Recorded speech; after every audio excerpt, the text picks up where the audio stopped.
আর একটা জায়গাও এই সাথে কন্ট্রোল করা, সেটা হচ্ছে আমাদের যে ফেসবুক। এই ফেসবুকে আমরা সময় অসময় এমনভাবে স্ট্যাটাস দিয়ে দিই যে আমাদের ভিতরে যুদ্ধ লেগে যায়। এই জায়গাটা দয়া করে মেহেরবানি করে আমাদেরকে মনে রাখা দরকার। 2 নম্বর,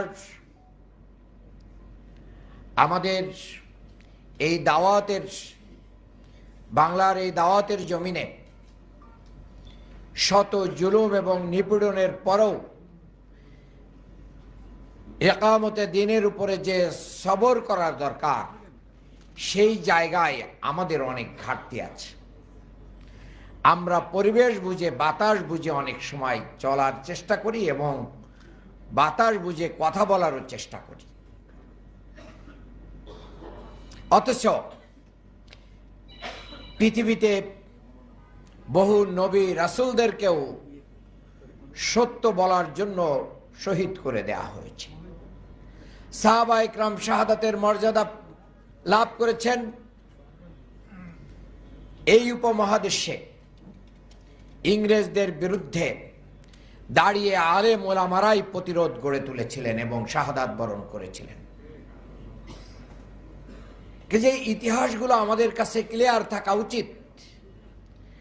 আমি গতকাল রাত্রেও এই বাংলাদেশের 100 বছরের রাজনীতির ইতিহাস পড়তেছিলাম, তখন আমার কাছে মনে হচ্ছিল যে এখন যারা আমরা রাজনীতির কথা বলি, 100 বছর আগে, 200 বছর আগে আমাদের আলেম ওলামারা এই বাংলাদেশের, এই উপমহাদেশের জমিনে তারা কি করেছেন? ইসলামকে প্রতিষ্ঠার জন্য তারা জীবন দান করেছেন, হিজরত করেছেন, তারা বহু জুলুম নির্যাতন সহ্য করেছেন, কিন্তু তারা আত্মসমর্পণ করেন নাই। এই ইতিহাস আমাদের খেয়াল রাখা দরকার। আমরা এই জায়গা থেকে দুনিয়াদার হয়ে গেছি, বড়ই দুনিয়াদার হয়ে গেছি। আমাদের আলেম, আমরা এখানে আমি নিজেকে ইনক্লুড করে বলতেছি, দুনিয়া আমাদেরকে অনেক কিছুতে প্রেশান করে ফেলেছে, যার কারণে দ্বীনের ক্ষেত্রে আমরা প্রেশান হতে পারছি না। এটা আমার 2 নম্বর বক্তব্য। 3 নম্বর বক্তব্য হচ্ছে এটাই, কাজে এই যে পুলিশ স্টাফ দিয়ে দেয়া বক্তব্য, পুলিশ স্টাফ দিয়ে দেয়া মাসলা, এগুলো থেকে আমাদেরকে হেফাজত করতে হবে। 5 নম্বর কথা আমি বলতে চাই, আসুন আমরা শুহাদা আলান নাস হয়ে যাই। আমরা শুহাদা আলান নাস হয়ে যাই। আমরা আমাদের বক্তব্যের চেয়ে আমাদের কর্মের মাধ্যম দিয়ে মানুষকে আকৃষ্ট করি। ভয় পাওয়ার কিছু নেই। বাংলাদেশের এই জমিনে প্রায় 40% মানুষ বাংলাদেশ জামাত ইসলামী এই জোটকে ভোট দিয়েছে। কোথায় কাকে ভয় পাচ্ছেন? ভয় আমরা আল্লাহকে করি, আল্লাহ ছাড়া আর কাউকে ভয় করা জায়েজই নাই। কাজেই আমি মনে করি এর চেয়ে কম সংখ্যক সাপোর্ট নিয়ে একটা রাষ্ট্র পরিচালনার ম্যান্ডেট পাওয়া যায়। উপদেষ্টা রেজওয়ানা চৌধুরী, আপনি সত্য স্বীকার করেছেন, ওনাকে অ্যারেস্ট করা উচিত, ওনাকে গ্রেপ্তার করা উচিত। উনি যদি আমাদের মানুষের ভোট অধিকার কেড়ে নিয়ে থাকেন, তাহলে ওনার বিচার হওয়া উচিত এবং এর সাথে কারা কারা জড়িত ওনাকে রিমান্ডে নিয়ে এগুলো জিজ্ঞাসাবাদ করা উচিত।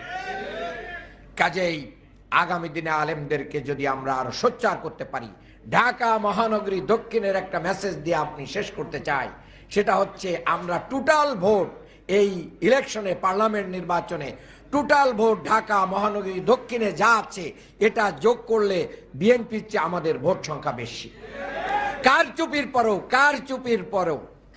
কাজেই আগামী দিনগুলোতে মানুষ ইসলামের পক্ষে যে অবস্থান নিয়েছে সেটাকে গ্রহণ করে আলেম ওলামাদেরকে এগিয়ে আসতে হবে।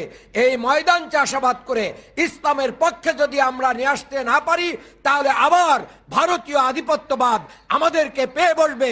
আবারও আমাদের নেতৃবৃন্দকে যেভাবে ফাঁসির মঞ্চে নিয়ে হত্যা করেছে, আবারও এই দেশের জুলাইকে হত্যা করবে, এই দেশের গণভোটকে হত্যা করবে, এই দেশের মানুষের অধিকারকে হত্যা করবে। সেই ব্যাপারে আলেম সমাজদেরকে ঐক্যবদ্ধ থাকার আহ্বান জানিয়ে আমার বক্তব্য শেষ করছি। আল্লাহ হাফেজ। বাংলাদেশ জিন্দাবাদ। আলেম ওলামারা আমরা ঐক্যবদ্ধভাবে যেন দ্বীনের ঝান্ডা উড়াতে পারি, আল্লাহ সেই তৌফিক দান করুন। আমিন। আসসালামু আলাইকুম ওয়া রাহমাতুল্লাহি ওয়া বারাকাতুহু। মারহাবা, জাযাকাল্লাহ খাইরান। সম্মানিত উপস্থিত, আমরা বক্তব্য শুনেছি। জনতার এমপি, ষড়যন্ত্রের শিকার হয়ে যদিও সংসদে যেতে পারেননি, তিনি আমাদের এমপি, জনতার এমপি। মূল্যবান বক্তব্য পেশ করবার জন্য আমরা ওনাকে ধন্যবাদ জানাচ্ছি। এ পর্যায়ে বক্তব্য নিয়ে আসছেন খেলাফত মজলিসের সম্মানিত নায়েব আমির মোহতারাম মাওলানা আহমদ আলী কাসেমি। বক্তব্য নিয়ে আসছেন পাশাপাশি হেফাজতে ইসলামী বাংলাদেশ, হেফাজতে ইসলাম বাংলাদেশেরও সম্মানিত নায়েব আমির মোহতারাম মাওলানা আহমদ আলী কাসেমি বক্তব্য নিয়ে আসছেন। ফালিয়াতাফাদ্দাল মাশকুরা। আসসালামু আলাইকুম ওয়া রাহমাতুল্লাহি ওয়া বারাকাতুহু। আউযু বিল্লাহি মিনাশ শাইতানির রাজীম। বিসমিল্লাহির রাহমানির রহিম। আতুমিনুনা বিবাযিল কিতাব ওয়া তাকফুরুনা বিবায। সাদাকাল্লাহুল আযীম। বিশিষ্ট আলেম উলামাদের সম্মানে আয়োজিত আজকের ইফতার মাহফিলের সম্মানিত সভাপতি, উপস্থিত বিজ্ঞ আলোচকবৃন্দ, সমবেত উলামা একরাম। যেহেতু আজকের আলোচনাটা হলো উলামা একরামদেরকে নিয়ে, তাহলে সবচেয়ে জ্ঞানী মানুষের সামনে কথা বলাটা অত্যন্ত কঠিন। বাংলাদেশের প্রেক্ষাপটে আমরা বিগত 12 তারিখে একটা নির্বাচন দেখলাম। নির্বাচনের পরে বর্তমানে অধিক সংখ্যক আসন নিয়ে একটি দল তারা ক্ষমতায় এসছে। দুঃখের বিষয় যে আমরা এখন পর্যন্ত বুঝতে পারি নাই যে তারা কোন পদ্ধতিতে দেশ পরিচালনা করতে চাচ্ছেন। দীর্ঘদিন পর্যন্ত প্রায় আপনারা দেখলেন অন্তর্বর্তীকালীন সরকারের সময় প্রায় 1.5 বছর যাবৎ বিভিন্ন বিষয় নিয়ে আলোচনা হইয়া, ঐক্যমত কমিশনের বিভিন্ন আলোচনা হইয়া বিভিন্ন বিষয়ের উপরে একটা একমত জুলাই সনদের উপরে স্বাক্ষর করা হয়েছে এবং সংস্কার কমিশনের সংস্কারের জন্য একটা শপথ নেওয়ার কথা। তারা এমপি হওয়ার পরে প্রথমেই এইটাই তারা লঙ্ঘন করলেন যে সংস্কার কমিশনের শপথ তারা গ্রহণ করেন নাই। তারা অনেকেই বলছেন যে এটা তো সংবিধানে নাই। আমি তো বললাম যে সংবিধানে যেটা আছে এটার উপর তো আমল করা দরকার। সেক্রেটারি জেনারেল সাহেব আসছেন, স্লোগান দেবেন। আলহামদুলিল্লাহ। তো আমি এই জন্য কোরআনে কারিমের এই আয়াত তালাওয়াত করছিলাম আপনাদের সামনে। সেটা হলো যে আতুমিনুনা বিবাযিল কিতাব ওয়া তাকফুরুনা বিবায। যে তোমরা কোরআনের কথা বাদ দিলাম, তোমরা যে সংবিধান মানো, এই সংবিধানের কিছু অংশ মানো আর কিছু অংশ মানো না। সংবিধান অনুযায়ী যদি নির্বাচন হয় তাহলে তো নির্বাচন আরো পরে, নির্বাচন তো এখন হইতে পারে না। 2026-এ কোনো নির্বাচন নাই। সংবিধান অনুযায়ী তাহলে হাসিনার ক্ষমতা কি তোমাদের মানতে হয় এইটার থেকে? কারণ আমাদের জুলাই যোদ্ধারা তারা তাদের বুকের তাজা রক্ত দিয়ে এই অবৈধ হাসিনাকে তারা ক্ষমতাচ্যুত করেছে এবং জুলাই যোদ্ধা যারা ছিল, যারা শাহাদত বরণ করেছে এবং যারা এখনো আহত বা যারা গাজী হিসাবে আছে, তাদের এই কাজকে সারা দেশের জনগণ স্বীকৃতি দিয়েছে হ্যাঁ ভোটের মাধ্যমে। কি বলেন? এখন আপনারা বহুত কৌশলে হ্যাঁ ভোট যাতে জয়যুক্ত না হয় সেই চেষ্টা করেছেন, অনেকটা ব্যর্থ হয়েছেন। কিন্তু এখন হ্যাঁ ভোটের সেই জুলাই সনদ অনুযায়ী আপনারা দেশ পরিচালনা করার এখন পর্যন্ত কিন্তু ঘোষণা দিচ্ছেন না।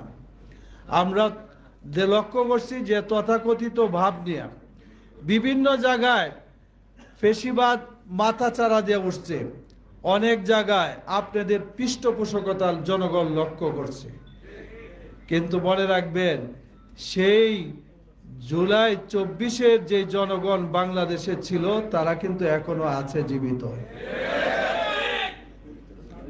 আরেকটা কথা মনে রাখতে হবে, যে আমার ভাই রিজওয়ানার উদ্ধৃতি দিলেন, রিজওয়ানার একটা কথা আপনারা দেখছেন যে এখন নেট দুনিয়ায় ভাইরাল হয়েছে, যে তিনি খুব ভালোভাবে তারা বুঝতে পারছেন যে জামাতকে যাতে খুব বেশি বাইরে না যায়, মোটামুটি একটা লেভেলে রাখছে আর কি। কথা খোলাসা কথা তো এটাই, তাই না?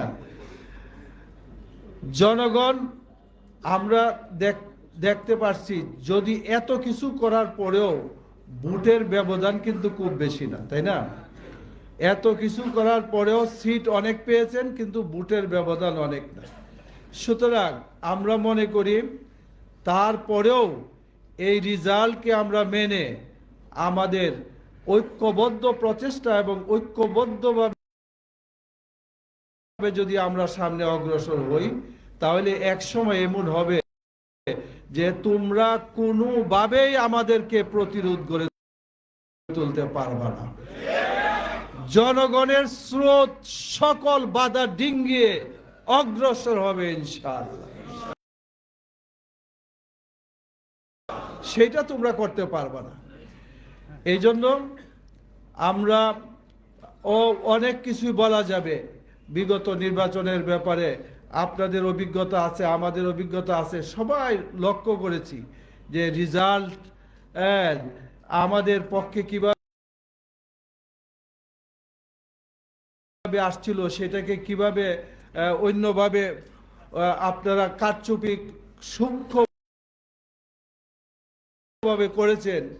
এই জন্য আমরা মনে করি যে আমাদের যেটা দরকার, এরা এই সংবিধান যদি মানতে হয় পুরোপুরি মানো সংবিধান, আর যদি সংবিধান সংস্কার করতে হয় তাহলে সংস্কার কমিশনের এই দীর্ঘদিন আলাপ আলোচনার মাধ্যমে যেই ব্যাপারে সংস্কারের সিদ্ধান্ত হয়েছে সেইগুলা সংস্কার করে রাষ্ট্রীয় ক্ষমতায় থাকতে হবে, নতুবা জনগণ আবার রাজপথে ফয়সালা করতে বাধ্য হবে। অনেক অনেক ধন্যবাদ বর্ষিয়ান আলেমে দ্বীন এবং বর্ষিয়ান রাজনীতিবিদ। আল্লাহ তাআলা মহতারামকে দীর্ঘ হায়াতে কুল্লে সেহাতে কাবেলা দান করুন, আমরা বলি আমিন। সমিতি আয়োজনের সম্মানিত প্রধান অতিথি বাংলাদেশ জামাত ইসলামীর কেন্দ্রীয় সেক্রেটারি জেনারেল, বিশিষ্ট শিক্ষাবিদ, বিশিষ্ট রাজনীতিবিদ এবং আন্তর্জাতিক পর্যায়ের রাজনীতিবিদ, ইসলামী আন্দোলনের পুরোধা, সাবেক সংসদ সদস্য এবং 2026 সালের নির্বাচনের জনতার এমপি, যাকেও অত্যন্ত ন্যাক্কারজনকভাবে পরিকল্পিতভাবে হারিয়ে দেওয়া হয়েছে। জনতার এমপি হিসাবে যিনি জনগণের হৃদয় মণিকোঠে রয়েছেন, অধ্যাপক মিয়া গোলাম পরোয়ার আমাদের মধ্যে উপস্থিত হয়েছেন। ঢাকা মহানগরী দক্ষিণ ওলামা বিভাগের পক্ষ থেকে আমরা মোহতারামকে অভিনন্দন এবং স্বাগত জানাচ্ছি। আমরা একটু তাকবীর দেই, লিল্লাহে তাকবীর, লিল্লাহে তাকবীর। সম্মানিত ওলামায়ে কেরাম, আজকের এই আয়োজনে এই পর্যায়ে বক্তব্য নিয়ে আসছেন বাংলাদেশ জামাত ইসলামীর কেন্দ্রীয় কর্মপরিষদের সম্মানিত সদস্য, ঢাকা মহানগরী দক্ষিণের সম্মানিত সংগ্রামী নায়েব আমির, আমাদের শ্রদ্ধেয় দায়িত্বশীল জনাব আব্দুল সবুর ফকির। জনাব আব্দুল সবুর ফকির স্যারকে বক্তব্য রাখার জন্য আমি অনুরোধ করছি।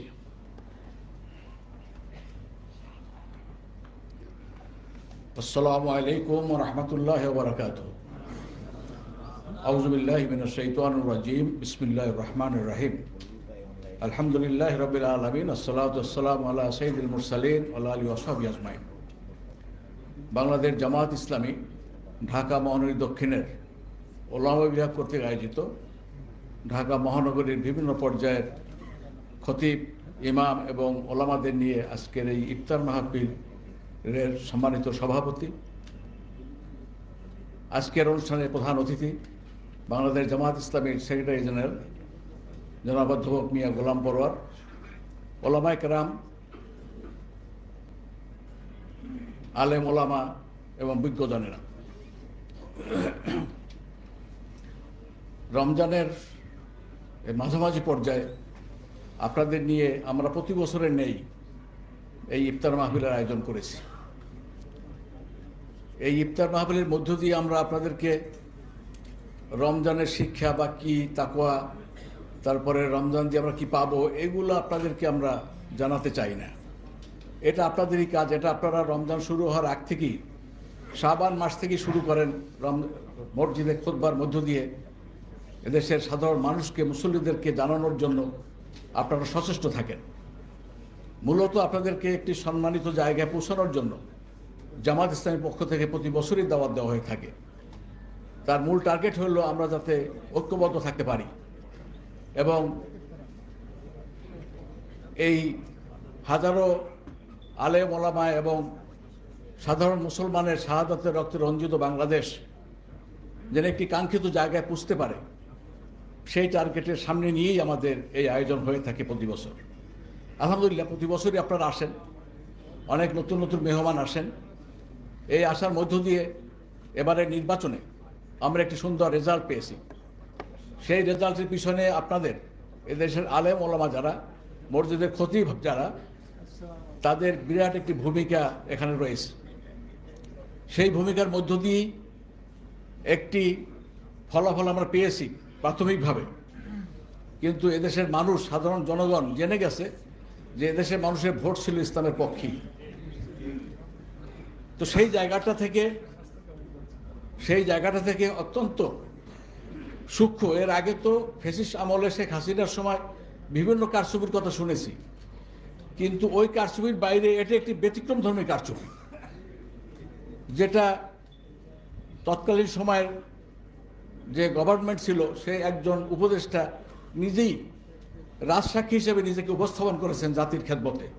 ওনাকে ধন্যবাদ জানাই, ওনার সাহসিকতার জন্য ওনাকে মোবারকবাদ জানাই, যে অন্তত একটি সত্য কথা বলে এদেশের সাধারণ মুসলমানদের আশ্বস্ত করতে পেরেছেন যে আসলে এদেশের সাধারণ মানুষই বিজয়ী হয়েছে, আমরা কারচুপির মাধ্যমে অন্য একটি সংস্থাকে, অন্য একটি দলকে আমরা বিজয়ী করেছি।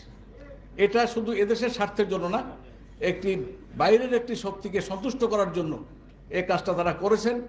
এটা এখন পরিষ্কার হয়ে গেছে। এখন সরকারের দায়িত্ব হইল, যিনি নিজের অপরাধ স্বীকার করেন তার ব্যাপারে কি করতে হবে, সে করণীয়টা তারাই ঠিক করবেন, এটা বলে আমরা বিশ্বাস রাখি।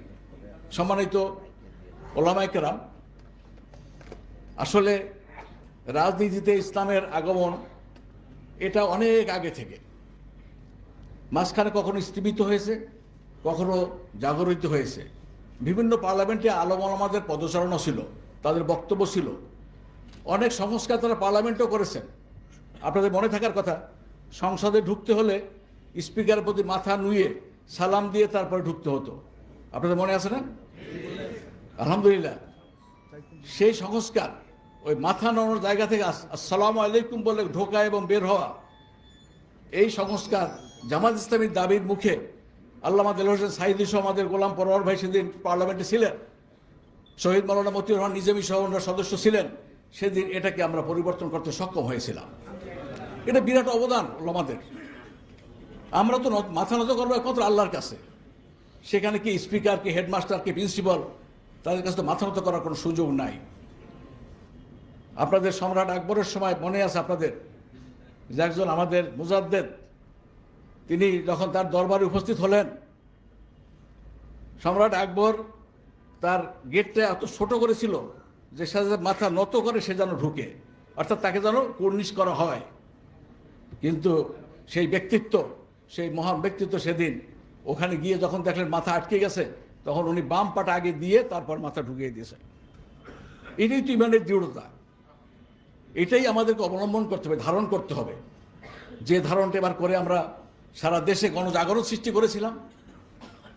যারা শুধু মাহফিলে তাফসির করে বেড়াতো, তারা আজকে পার্লামেন্টে তাদের সেই তাফসির ঘোষণা করবে, প্রচার করবে ইনশাআল্লাহ। এবং এই যে অল্প কয়েকটা কণ্ঠস্বর, আমি আশা করি এবং বিশ্বাস রাখি যে তারা আল্লামা দেলোয়ার হোসেন সাঈদী, মাওলানা মতিউর রহমান নিজামীর মতো তারা ওই ভূমিকাই পালন করবে সংসদে, যাতে সমস্ত সংসদে কম্পন ধরে যাবে ইনশাআল্লাহ, এবং এর রেশ সারা দেশে ছড়িয়ে যাবে। আমি আপনাদেরকে অনুরোধ করব যে আসেন, এখনও যে জায়গায় আমরা আছি এই জায়গা থেকে যাতে আর বিচ্ছিন্ন না হই, এবং যারা এখনও একটু দূরে আছে, এখনও যারা বিভিন্ন ষড়যন্ত্রের শিকার হয়ে আছে বলে আমরা মনে করি, এখান থেকে তাদের চোখ খুলে যাবে এবং তারাও যদি এক হতে পারি তাহলে সামনের পার্লামেন্ট হবে ইসলামের পার্লামেন্ট ইনশাআল্লাহ। সেই আহ্বান জানিয়ে আপনাদের সবাইকে মোবারক জানিয়ে আমি আমার কথা শেষ করছি। আসসালামু আলাইকুম রহমতুল্লাহ বারাকাতুহু। জাযাকাল্লাহ খায়রান। সম্মানিত উপস্থিতি, এ পর্যায়ে বক্তব্য নিয়ে আসছেন বাংলাদেশ জামাত ইসলামের কেন্দ্রীয় কর্মপরিষদ সদস্য এবং কেন্দ্রীয় ওলামা বিভাগের সম্মানিত সেক্রেটারি বিশিষ্ট আলেমে দ্বীন উস্তাজুল আসাতিজা শেখুল হাদিস ডক্টর খলিলুর রহমান মাদানী। বক্তব্য নিয়ে আসছেন শেখুল হাদিস ডক্টর খলিলুর রহমান মাদানী হাফিজাহুল্লাহ। আসসালামু আলাইকুম ওয়া রাহমাতুল্লাহি ওয়া বারাকাতুহু। আলহামদুলিল্লাহি রাব্বিল আলামিন ওয়াসসালাতু ওয়াসসালামু আলা সাইয়্যিদিল মুরসালিন ওয়া আলা আলিহি ওয়া সাহবিহি আজমাইন। একান্ত শ্রদ্ধেয় সভাপতি, মাননীয় প্রধান অতিথি, শহীদি কাফেলা বাংলাদেশ জামাত ইসলামের সংগ্রামী সেক্রেটারি জেনারেল অধ্যাপক মিয়া গোলাম পরোয়ার সহ একান্ত শ্রদ্ধেয় মেহমানবৃন্দ, সম্মানিত ওলামায়ে কেরাম, আইম্মায়ে মাসাজিদ, খোতাবায়ে আযম, আমরা অনেক গুরুত্বপূর্ণ পরামর্শ শুনেছি আলেম ওলামাদের পক্ষ থেকে এবং আমাদের নেতৃবৃন্দের কাছ থেকেও অনেক গুরুত্বপূর্ণ নসিহা আমরা পেয়েছি।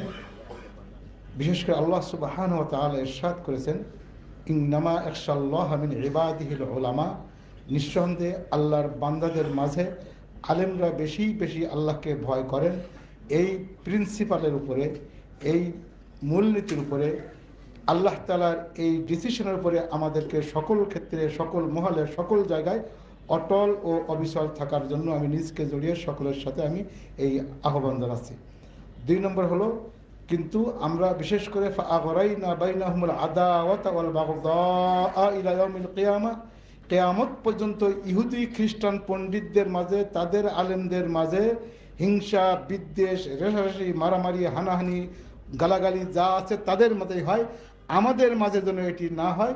আমরা অতীতে দেখেছি বিভিন্ন সময়ে এরকম পরস্পরকে তাকফির করা, তাদলিল করা, খারাপ বলা, তাদেরকে বিভিন্নভাবে হেনস্থ করা, দল মাযহাব বিভিন্ন নিয়ে ইখতিলাফ করা। আল্লাহর রাস্তে, আল্লাহুল্লাযী লা ইলাহা গায়রুহু, আল্লাহর রাস্তে আমরা ইহুদি খ্রিস্টান পণ্ডিতদের মতন যেন আমরা না হই, আল্লাহর কাছে আমরা এই সাহায্য চাই। কারণ হলো ইসলামী শরিয়াত 4 মাযহাব এবং যত মাযহাব দুনিয়াতে আছে এবং আহলে হাদিস সহ সকলে একটি কিতাবের ব্যাপারে একমত, হলো আল আকিদা আত-তাহাবিয়া, যেটা সেই আকিদা তহাবিয়াতে স্পষ্ট লেখা আছে, নুহিব্বু উলামা আল ইসলাম, মুসলিম উম্মার সকল আলেমদেরকে আমাদেরকে পছন্দ করতে হবে, সকলকে ভালোবাসতে হবে। ওমাই ইয়াবগুদহুম ফাহুয়া আলা গায়রি সাবিল, মুসলিম উম্মার আলেমদেরকে যদি কেউ খারাপ বলে, তাহকির করে, তাদলিল করে, তাকফির করে, তাদেরকে যদি সমালোচনা করে, তাহলে তারা নবীর উম্মত হিসাবে পরিচয় দেওয়ার মতন আমাদের আর কোনো যোগ্যতা থাকলো না। আল্লাহর রাস্তে আমরা কোশ্চিন কালেও কোনো আলেমকে, কোনো দলকে, কোনো গোষ্ঠীকে, কোনো ইসলামী দলকে আমরা কোশ্চিন কালেও সমালোচনার জায়গায় নিয়ে যাব না।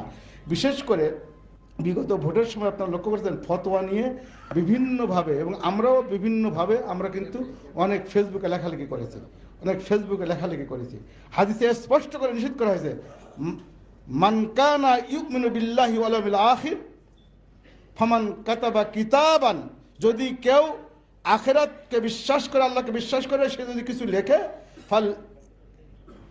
ফাল ইয়ালতাফহু, সেজন্য নরম ভাষায় লেখে। আমরা ফেসবুকে দট করে একটা কিছু মেরে দিলাম।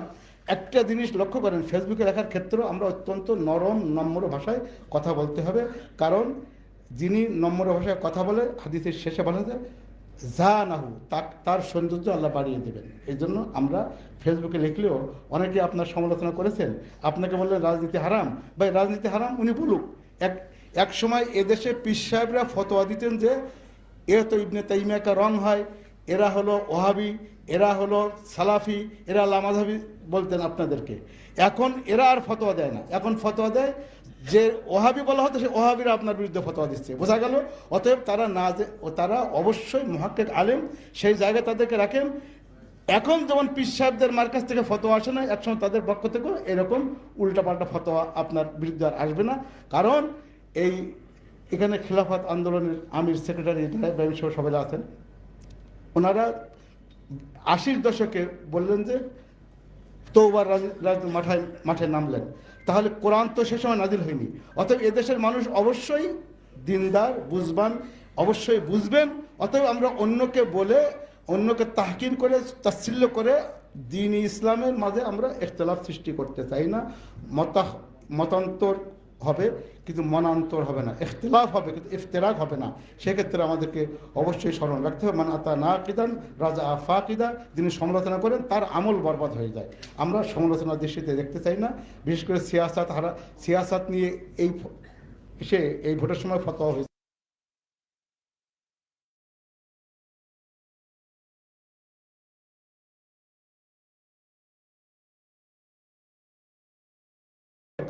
আমার মালিক তো আমাকে বলেই দিয়েছেন যে ওয়াকাতিলুহুম হাত্তা লা তাকুনা ফিতনা ওয়া ইয়াকুনা দ্বীনু কুল্লুহু লিল্লাহ। হত্যা, সন্ত্রাস, নির্যাতন, দুর্নীতি, অপরাধ, মাদক এবং সন্ত্রাস, চাঁদাবাজি থেকে সমাজকে চিরতরে নিষ্কলুষ করার জন্য আপনি প্রাণান্তকার প্রচেষ্টা চালিয়ে যাবেন। এটি তো জিহাদ, এটা সিয়াসা। কারণ কানাত বানু ইসরাঈল তাসুজুহুমুল আম্বিয়া, বনি ইসরাইল সহ অতীতকালের সমস্ত নবী রাসূলগণ রাজনৈতিক কর্মকাণ্ডের নেতৃত্ব দিয়েছেন। কুল্লামা হালাকা নাবিয়ুন খলাফাহু নাবিয়ুন আখার, একজন নবীকে আল্লাহ যখন উঠিয়ে নিয়েছেন, আরেকজন নবী এসে ওই সমস্ত রাজনৈতিক কর্মকাণ্ডের হাল ধরেছেন। ওয়ালা তাজালু তাইফাতু মিন উম্মতি যাহিরিনা আলাল হাক্কি, এই দ্বীন হকের উপরে উম্মতে মুহাম্মাদের একটি দল কিয়ামত পর্যন্ত থাকবেন। ওয়ালা ইয়াখাফুনা ফিল্লাহি লাওমাতা লাইম, মুত্তাফাক আলাইহি হাদিস। অতএব আমাদের সিয়াসাত হারাম কি হালাল এটা আমাদের কারোর কাছে ফতোয়া নেওয়ার কোনো প্রয়োজন নেই। আপনি দ্বীনের পক্ষে, ইসলামের পক্ষে, সত্যের পক্ষে, কোরআনের পক্ষে, ইসলামী বিধানের পক্ষে আমি মানুষকে ডাকবো। এবং ওয়ালাকিন কুনু ইবাদাল্লাহি ইখওয়ানা, সকলে আল্লাহর বান্দা হিসেবে ভাই ভাই হয়ে যাব। আল্লাহর রব্বুল আলামিন আমাদের মজলিসকে, ঢাকা মহানগরী ওলামা বিভাগকে, ঢাকা মহানগরী জামাতে ইসলামীকে, শহীদ কাফেলা বাংলাদেশ জামাতে ইসলামকে কবুল করুন এবং এ দেশের বুকে চিরতরে দুর্নীতিমুক্ত, সন্ত্রাসমুক্ত, অপরাধমুক্ত, মাদকমুক্ত, চাঁদাবাজমুক্ত, টেন্ডার মুক্ত মানবিক সমাজ বিনির্মাণে আপনি আমি সকলে অংশীদার হব। আল্লাহ তাআলা সে তৌফিক দান করুন, আমিন। আসসালামু আলাইকুম ওয়া রাহমাতুল্লাহি ওয়া বারাকাতুহু।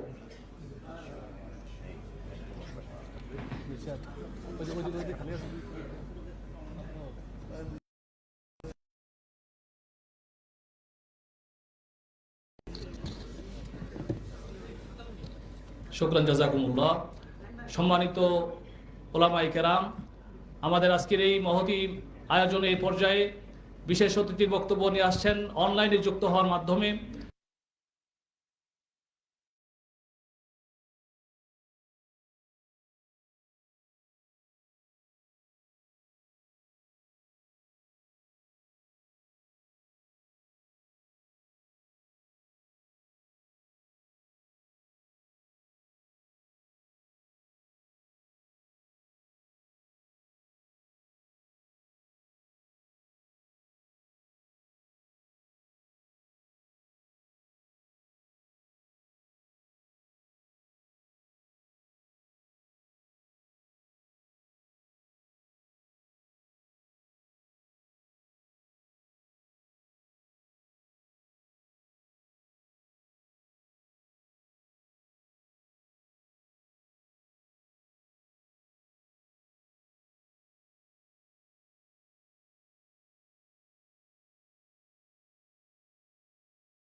সালাম বুলবুল ভাই, আপনার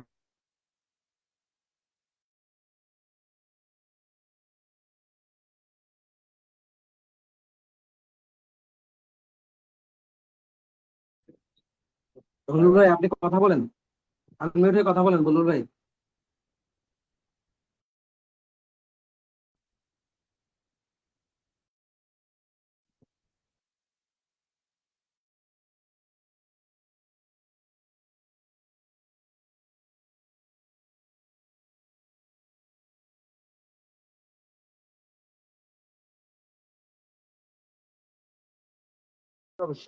আসসালামু আলাইকুম,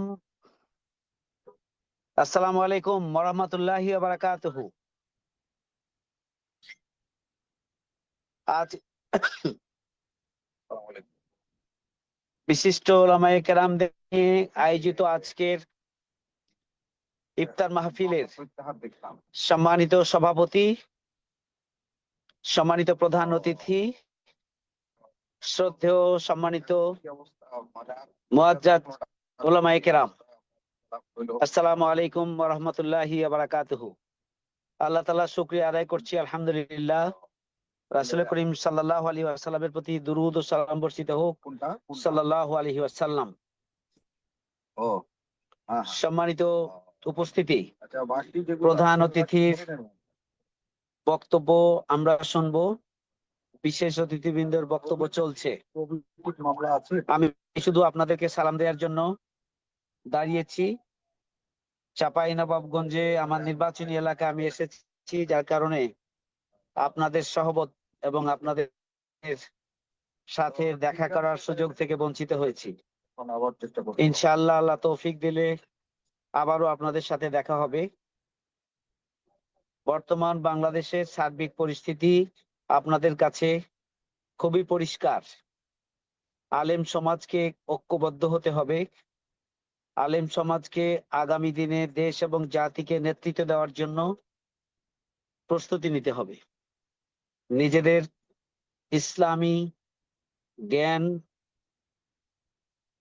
জ্ঞানের পাশাপাশি আমাদের দক্ষতা, যোগ্যতা এবং দেশ এবং জাতিকে নেতৃত্ব দেওয়ার জন্য যে সমস্ত গুণাবলীর প্রয়োজন, সেই সমস্ত গুণাবলী আমাদেরকে অর্জন করতে হবে। বিগত যে নির্বাচন হয়ে গেল, এদেশের জনগণ জামাত ইসলামী সহ 11 দলীয় যে নির্বাচনী জোট, সেই নির্বাচনী জোটের অধিকাংশ দল হচ্ছে ইসলামী দল। বাংলাদেশের এর বাইরেও যে সমস্ত ইসলামী দল সংগঠন রয়েছে, বিভিন্ন মার্কাজ রয়েছে এবং বিভিন্ন চিন্তা ও দৃষ্টিভঙ্গি ধারণ করার মতো বিভিন্ন শ্রেণী রয়েছে, এইবারের নির্বাচনে সকল পক্ষ ইসলামী শক্তি যেন রাষ্ট্র ক্ষমতায় আসতে পারেন, যেটাকে আমরা বলি সরকার গঠন করতে পারেন। আমরা রাষ্ট্র ক্ষমতা বলতে চাই না, সরকার গঠন করতে পারেন, সেই মর্মে তারা নিজেরা ভূমিকা পালন করেছেন। এটা একটা নজিরবিহীন ঘটনা এবং গোটা বাংলাদেশের জনগণ তার উপরে আস্থা রেখেছেন, অর্থাৎ ইসলামী দলসমূহের এই নির্বাচনী জোটের উপরে আস্থা রেখেছেন, আলহামদুলিল্লাহ। সুতরাং এটি আমাদের কাছে পরিষ্কার, যা আমরা আমাদের ধারণা ছিল যে কতদিন পরে ইসলামী শক্তিকে দেশের মানুষ ক্ষমতায় দেখতে পাবে। এই যে একটা মানে হতাশাজনক একটা দৃষ্টিভঙ্গি বা একটা ভাবনা আমাদের মধ্যে ছিল, সেটি এদেশের জনগণ প্রমাণ করে দিয়েছে। তারা সৎ, দক্ষ, দেশপ্রেমিক, খোদাভীরু নেতৃত্বকেই আগামী দিনে দেশ এবং জাতি গঠনের নেতৃত্বে দেখতে চায়। সুতরাং আমাদের এখন সময় এসেছে ইসলামের পূর্ণাঙ্গ রূপ, ইসলাম যে একটি পূর্ণাঙ্গ জীবন বিধান, ইসলাম সকল সমস্যার সমাধান করতে পারে। ইসলাম ব্যক্তি, পরিবার, সমাজ, রাষ্ট্র এবং আন্তর্জাতিক ক্ষেত্রে ইসলামের যে সীমানা বিস্তৃত, এবং সেই বিষয়গুলোকে জনগণের সামনে পরিষ্কার করে তুলে ধরা এখন সময়ের দাবি বলে আমি মনে করি। পাশাপাশি আমাদের বক্তব্য এবং বিবৃতিতে একামতে দ্বীনের যে ইসলামের দৃষ্টিভঙ্গি, আন আকিমুদ্দিন ওয়ালা তাতাফাররাকু ফি ওয়াজাহিদু ফিল্লাহি হাক্কা জিহাদিহি কুল ইন কানা আবাউকুম ওয়া আবনাউকুম ওয়া আকুম ওয়া আজওয়াজুকুম ওয়া আসিরাতুকুম ওয়া আমওয়ালুন ইকতারাকতুমুহা ওয়া তিজারাতুন তাকসাউনা কাসাদা ইলা আখিরিল আয়াত। আমি মনে করি যে জনগণের কাছে একামতের দিন, ইসলামের পূর্ণাঙ্গ রূপ, এটি পরিষ্কার করা এখন সময়ের দাবি। ইসলামী রাষ্ট্র ব্যবস্থা যদি প্রতিষ্ঠিত হয়, তাহলে জনগণ এবং রাষ্ট্র কিভাবে উপকৃত হবে, কিভাবে জনগণের অধিকার প্রতিষ্ঠিত হবে, এক্ষেত্রে ইসলামের সোনালী ইতিহাসগুলোকে সামনে এনে মানুষকে আরো আশ্বস্ত করা দরকার। আমার মনে হচ্ছে আলেম ওলামা এবং আমরা যারা একামাতে দিনের ময়দানে কাজ করছে, আমাদের চাইতেও জনগণ একামাতে দিনের কাফেলাকে, একামাতে দিনের সাথে সম্পৃক্ত ইসলামী দলগুলোকে এদেশের জনগণ আপন করে নিয়েছে, আস্থা এনেছে এবং ভোটেই তা প্রমাণিত হয়েছে। সুতরাং আমাদেরকে আরো ব্যাপক ভিত্তিক প্রস্তুতি নিয়ে সামনের দিনে কাজ করতে হবে, ভূমিকা রাখতে হবে। পারস্পরিক সম্পর্কে আরো উন্নয়ন দরকার, আরো ব্যাপক ভিত্তিক মত বিনিময় দরকার। ছোটখাটো বিষয়ে আমাদের যে দূরত্ব আছে, দৃষ্টিভঙ্গিগত বা বিভিন্ন যে দুর্বলতা বা ত্রুটি আছে, এগুলোকে আমরা যেন সংশোধনের উদ্দেশ্যে আমরা আভ্যন্তরীণভাবে নিজেরা সংশোধন করে যেন ইসলামী শক্তির সামগ্রিক অবস্থানটিকে আমরা মজবুত করতে পারি, সেইভাবে আমাদেরকে এখন ভূমিকা পালন করতে হবে। আমাদের স্বপ্ন দেখতে হবে আগামী দিনের সরকার গঠনের। আমরা বহু প্রতিকূলতার পরেও এবং আমাদের নির্বাচনী ব্যবস্থাপনায় যে ইলেকশন ইঞ্জিনিয়ারিং হয়ে গেল ফলাফলে, সে বিষয়টি জাতির সামনে পরিষ্কার। তারপরেও বাংলাদেশ জামাত ইসলামী দেশের বৃহত্তর স্বার্থে, জনগণের অধিকার প্রতিষ্ঠার জন্য এবং গণতান্ত্রিক ধারাকে এগিয়ে নেওয়ার জন্য জামাত ইসলামী এটাকে এই সরকার গঠনের সাথে তারা সহযোগিতা করার আশ্বাস দিয়েছে। বিরোধী দল হিসাবে আমাদের নির্বাচনী জোট এখন ভূমিকা রাখার সিদ্ধান্ত নিয়েছেন। শক্তিশালী বিরোধী দল হিসাবে গঠনমূলক সমালোচনা এবং গঠনমূলক ভূমিকা সংসদের ভিতরে এবং বাইরে রাখার মধ্য দিয়ে আমরা আগামী দিনে দেশ এবং জাতিকে তাদের অধিকারের যে লড়াই, সেই লড়াইয়ে আমরা ভূমিকা পালন করব ইনশাআল্লাহ। সরকার যাতে করে আবারও পিছনের দিকে যেতে না পারে, সরকার যেন আবার ফ্যাসিস্ট হয়ে উঠতে না পারে, সরকার যেন জনগণের অধিকার নিয়ে ছিনিমিনি খেলতে না পারে, সরকার যেন জনবান্ধব সরকার হিসেবে ভূমিকা রাখতে বাধ্য হয়।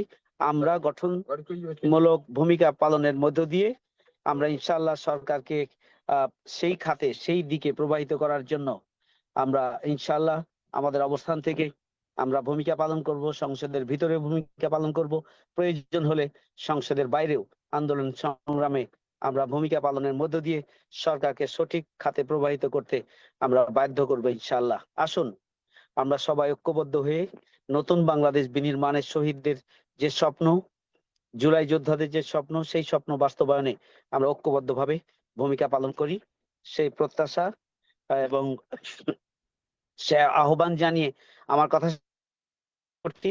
পাশাপাশি আমাদের আয়োজনে, ঢাকা মহানগরী দক্ষিণের আয়োজনে আপনারা উপস্থিত হয়েছেন যথাসময়ে, আলহামদুলিল্লাহ। আমি আপনাদের প্রতি কৃতজ্ঞতা এবং শুকরিয়া জানাচ্ছি। ভালো থাকবেন সবাই, আমাদের জন্য দোয়া চাই। আমরা সবসময় আপনাদের পাশে চাই, অতীতও পেয়েছি, আগামী দিনে আপনাদের সাথে নিয়েই আমরা নতুন বাংলাদেশ নির্মাণে আমরা ভূমিকা রাখবো ইনশাআল্লাহ। আসসালামু আলাইকুম ওয়া রাহমাতুল্লাহি ওয়া বারাকাতুহু। জাযাকাল্লাহ খাইরান, জাযাকাল্লাহ খাইর।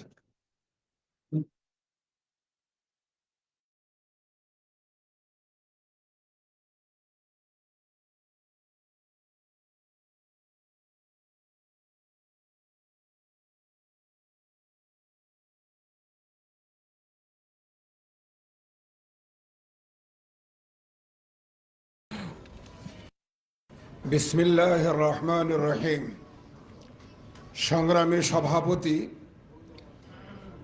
মাননীয় প্রধান অতিথি, মঞ্চ উপবিষ্ট জাতীয় নেতৃবৃন্দ, সমবেত হযরত উলামায়ে কেরাম, মোহতারাম হাজিরিন, আজকের এই মাহফিলের বৈশিষ্ট্য উলামা বিভাগ, আলেম উলামায়ে কেরামের প্রোগ্রাম।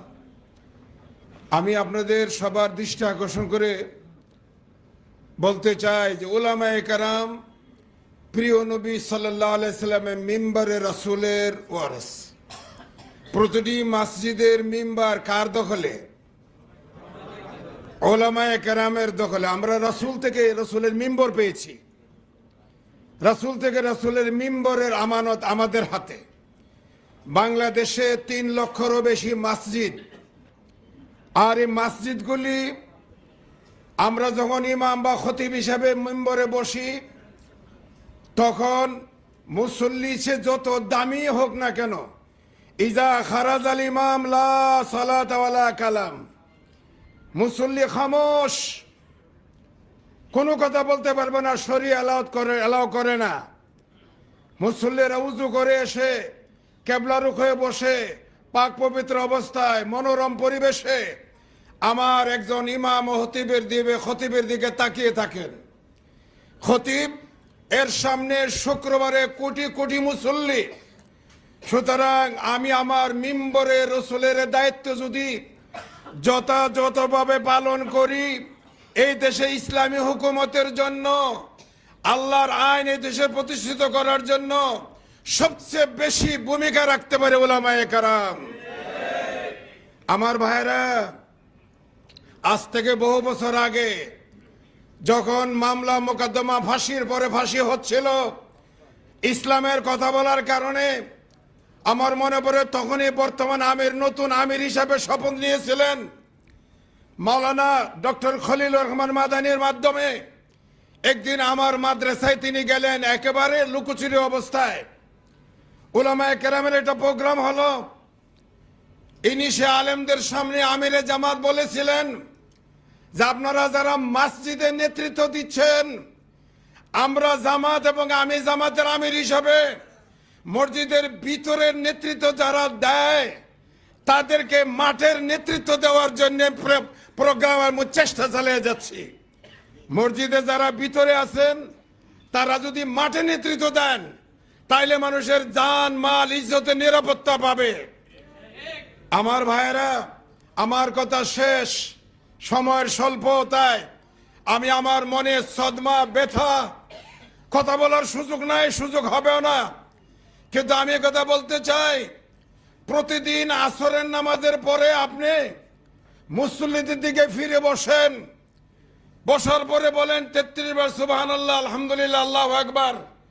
এটা বলতে হবে বলি আমরা পড়ি।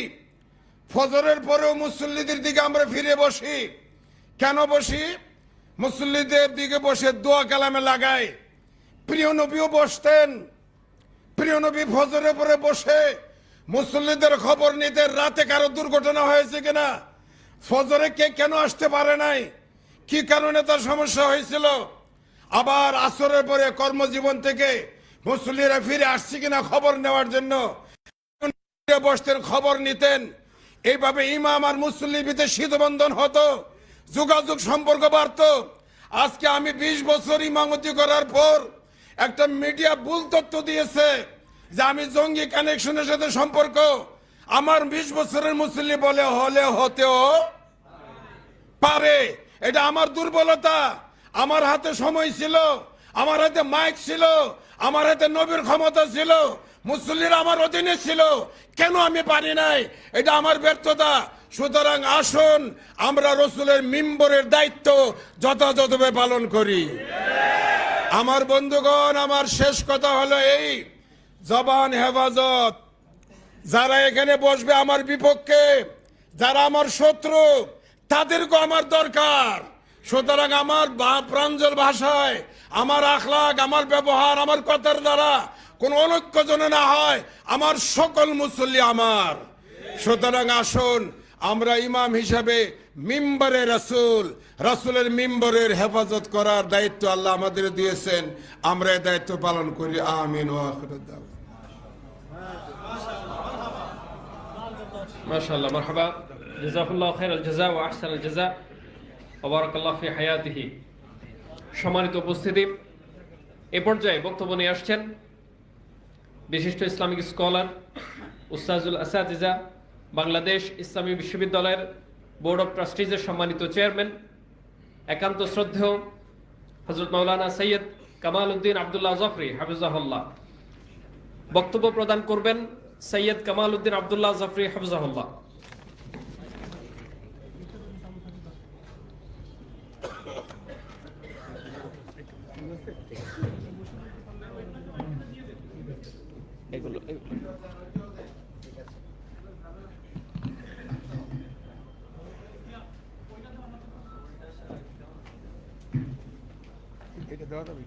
আসসালামু আলাইকুম ওয়া রাহমাতুল্লাহি ওয়া বারাকাতুহু। ওয়াসসালাতু ওয়াসসালামু আলা রাসূলিল্লাহ ওয়া আলা আলিহি ওয়া সাহবিহি ওয়া মান ওয়ালাহ। ওয়া বা'দ। আমার সামনে আজকে ওলামায়ে কেরাম, মাশাআল্লাহ, এই ওলামায়ে কেরামের একত্রিত হতে দেখে আমার মন আনন্দিত হয়ে যায়, আমার চক্ষু আলোকিত হয়। আলহামদুলিল্লাহ, যদি ওলামায়ে কেরাম এক কথায় থাকে তাইলে বাংলাদেশ এক নীতিতেই চলবে, সেটা হলো ইসলামের নীতি, সেটা লা ইলাহা ইল্লাল্লাহ মুহাম্মাদুর রাসূলুল্লাহ। আল্লাহ তাআলা আমাদেরকে তৌফিক দান করেন আমরা যেন এই নীতিতে চলতে পারি। উলামায়ে কেরাম, আপনাদের দেখলে আমার মন সন্তুষ্ট হয়, মন ফুর্তিতে আলহামদুলিল্লাহ এই আলোকিত হয়। কারণ আমরা আলেমরা এক ঐক্যবদ্ধ হচ্ছি, আমরা ঐক্যবদ্ধভাবে আমরা চলার চেষ্টা করছি। আল্লাহ তাআলা আমাদের তৌফিক দান করবেন। যদি আমরা এই নীতিতে চলি তাহলে আল্লাহ তাআলা আমাদের তৌফিক দিবেন ইনশাআল্লাহ। তো ভাই সব, আমরা এই আলেম ওলামা একত্রিত করতে হবে, আমাদের করতে হবে এই জন্য যে আমরা যে কাজ, অর্থাৎ দাওয়া ইলাল্লাহ, মানে আল্লাহর দিকে দাওয়াত এবং ঐক্যবদ্ধ জামাত গঠন করার জন্য যে কাজ আমরা করছি, এই কাজ করার জন্য আমাদের এর বিকল্প কোনো কাজ নেই। আল্লাহ তাআলা আমাদের তৌফিক দান করেন, আমরা যেন ঐক্যবদ্ধভাবে দিনের দিনের দিকে ঐক্যবদ্ধভাবে মানুষকে দাওয়াত দিতে পারি। আল্লাহ তাআলা আমাদের জনগণ রেডি আছে, আমরা জনগণকে নেতৃত্ব দিয়ে ইমামত দেওয়ার জন্য যে কাজ করার, সেই কাজ আমরা করছি না। তো আলহামদুলিল্লাহ, ইদানিং এই কাজটা আমি লক্ষ্য করছি যে এই কাজ আমরা করে যাচ্ছি, এই দাওয়াত দিচ্ছি, আহ্বান জানাচ্ছি। আল্লাহ তাআলা আমাদেরকে তৌফিক দান করেন, আমরা যেন ঐক্যবদ্ধভাবে জনগণকে নিয়ে আল্লাহর রাস্তায়, আল্লাহর দিনের এই কালেমাকে সবচেয়ে উঁচুতে তুলে ধরার চেষ্টা করছি। আল্লাহ তাআলা আমাদের যেন তৌফিক দান করেন, আমিন। ভাই সাহেব, আমি আর বেশি কথা বলবো না, কারণ আমরা কথা শুনতে হবে, কথা তো বলি সব সময়, এখন কথা শুনতে হবে। আলহামদুলিল্লাহ, তবে জনগণের কথাবার্তা শুনলে মনটাতে স্থিতি আসে, এই মনে আলহামদুলিল্লাহ একটা ভরসা আসে যে আমরা ঐক্যবদ্ধভাবে আল্লাহর রাস্তায় আহ্বান জানাচ্ছি, জানার চেষ্টা করছি। আল্লাহ তাআলা তৌফিক দান করবেন। ইন্নাহু ওয়ালিয়্যু যালিকা ওয়া আলা মা ইয়াশাউ কাদির। সুবহানা রাব্বিকা রাব্বিল ইজ্জাতি আম্মা ইয়াসিফুন ওয়া সালামুন আলাল মুরসালিন ওয়ালহামদুলিল্লাহি রাব্বিল আলামিন। আলহামদুলিল্লাহ, আলহামদুলিল্লাহ। আমরা ওস্তাদের জন্য কাম করে দোয়া করি, আল্লাহ তাআলা ওস্তাদকে হায়াতে তওয়িলা, সিহাতে কামিলা দান করুন বলে আমিন। আমাদের ওস্তাদের কাছ থেকে আরো বেশি বেশি ইস্তেফাদা নিতে পারি, আল্লাহ তাআলা তৌফিক দান করুন। সম্মানিত উপস্থিতি, আজকের এই মাহফিলের এই পর্যায়ে সর্বশেষ আমাদের সম্মানিত প্রধান অতিথির বক্তব্য।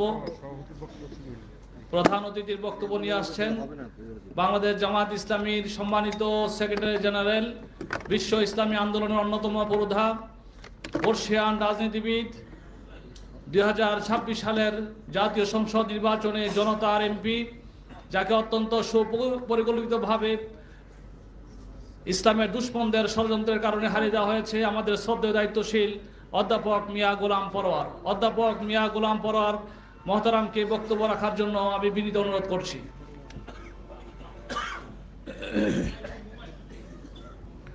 আসসালামু আলাইকুম ওয়া রাহমাতুল্লাহি ওয়া বারাকাতুহু। আলহামদুলিল্লাহি রাব্বিল আলামিন, সালাতু ওয়াসসালামু আলা সাইয়্যিদিল মুরসালিন ওয়া আলা আলিহি ওয়া সাহবিহি আজমাইন। বাংলাদেশ জামাত ইসলামীর ঢাকা মহানগরী দক্ষিণের ওলামা বিভাগের উদ্যোগে আয়োজিত মাহে রমজানের এই মাগফিরাতের দশকে মোবারক আলোচনা সভায় সম্মানিত সভাপতি,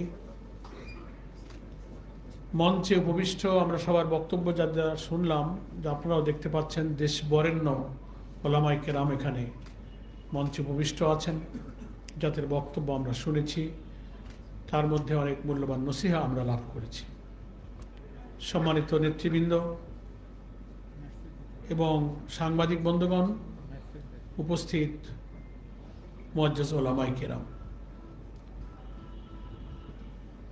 আমরা মাহে রমজানের তাৎপর্য আলোচনা, রমজানের শিক্ষা আলোচনা, রমজান আমাদের জীবনে বছর ঘুরে আবার যে সিয়াম আমাদের মাঝে এসে রহমত, মাগফিরাত এবং নাজাতের যে সুযোগ এনে দিল, তার হক আদায় করার এই সব চিন্তা, চর্চা, এই অনুভূতি, এই তাকিদ আমাদের নিজেদের মধ্যে যেন আমরা হাসিল করতে পারি, মূলত এই ধরনের আলোচনা আমরা সে কারণেই করে থাকি।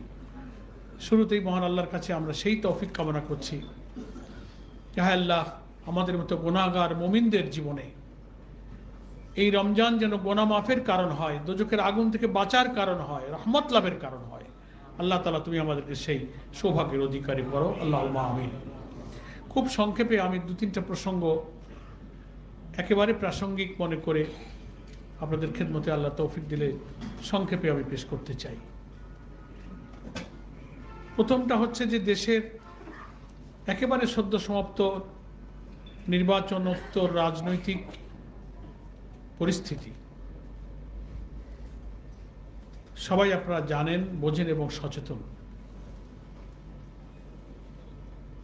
জুলাই অভ্যুত্থানের মধ্য দিয়ে যে নতুন একটা বাংলাদেশ গঠনের গণ আকাঙ্ক্ষা নিয়ে আমরা যে লম্বা সময় আমরা আন্দোলন করলাম, প্রচেষ্টা চালালাম, জনগণের অভিপ্রায় অনুযায়ী একটা সুন্দর সুষ্ঠু নিরপেক্ষ নির্বাচনের মধ্য দিয়ে নির্বাচিত জনপ্রতিনিধিদের কাছে ক্ষমতা হস্তান্তর হবে এবং তারা আমাদের গণ আকাঙ্ক্ষা পূর্ণ করবেন, এটা আমাদের লক্ষ্য ছিল। কিন্তু আমরা খুব দুঃখের সাথে লক্ষ্য করলাম যে নির্বাচনোত্তর যেসব তথ্য বেরিয়ে আসছে এবং নির্বাচনের দিনে ফলাফল সন্ধ্যা থেকে যখন ইলেকশন কমিশনের রিটার্নিং অফিসারের অফিসগুলোতে আসতে শুরু করলো, জাতীয় সম্প্রচার মাধ্যম, টেলিভিশন, রেডিও, নানান মিডিয়াতে যেগুলো প্রচার শুরু হলো, সব জায়গা থেকে খবর আসছিল জামাত ইসলামী সহ 11 দলীয় নির্বাচনী ঐক্যের সাথে যারা যুক্ত ছিলেন, একের পর এক সব আসনের নির্বাচনী ফলাফল জোয়ারের মতো আসছিল। মনে হচ্ছিল জনগণের আকাঙ্ক্ষা অনুযায়ী তারাই যেন আগামী দিনে সরকার গঠন করতে যাবে। একের পর এক আসন সংখ্যা বাড়ছিল। হঠাৎ করে রাত 9:30, 10টার দিকে সম্প্রচার বন্ধ হয়ে গেল। লক্ষ্য করেছেন আপনারা? বন্ধ হয়ে গেল। আমরা সবাই বিস্মিত হলাম।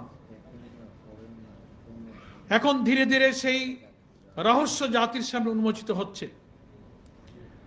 উচ্চ পর্যায়ের দেশি বিদেশি চক্রান্ত এবং সিদ্ধান্তের ভিত্তিতে নির্দিষ্ট আসনগুলোতে নির্দিষ্ট প্রার্থীদেরকে পরাজিত করার সূক্ষ্ম ইঞ্জিনিয়ারিং করা হলো, যে কারণে আমরা দেখতে পাচ্ছি আজকে সোশ্যাল মিডিয়াতে ভাইরাল আমরাও জামাত ইসলামীর পক্ষ থেকে প্রেস কনফারেন্স করে এটা তীব্র প্রতিবাদ করেছি।